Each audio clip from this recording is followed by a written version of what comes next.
Ako sa voláš? Andrej. Andrej. Čo ťa sem dotiahlo? Taký nejaký pocit zažiť niečo iné, vytrhnúť sa z toho všedného života.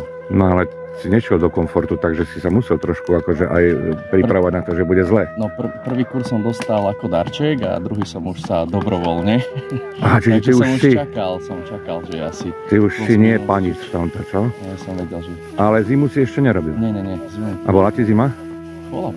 Ale akože... Aj druhú noc? Vianočné balenie. No hlavne druhú noc. Fakt? Lebo napadalo čerstvý sneh, takže druhú noc to bolo zo začiatku v pohode, s termoformy a so všetkým, ale keď mi prestal fungovať, tak potom trošku bolo chladnejšie, ale dalo sa to vydržať. Čo bolo úplne najhoršie na tomto pre teba?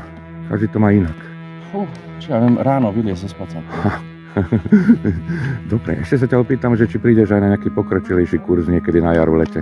Určite, neviem, že či hneď teraz, ale určite to mám v pláne sa zúčastniť tých ďalších kurzov. A ešte niekomu aj by si objednal pre niekoho iného? Máš niekoho takého? No ak na niekoho narazím, tak určite, ale nie je to pre každého. Aspoň v okolí, keď sa pýtam, tak každý na mňa pozerá, že čo si to robím. Čo si nezbalil a čo ti je ľúto, že tu nemáš? Mám všetko, lebo zbalil som si to, čo bolo podľa pokynov, naviac som si bral iba nejaké hlúposti, čiže všetko, čo potrebujem, mám zbalené, takže nič mi nechýba.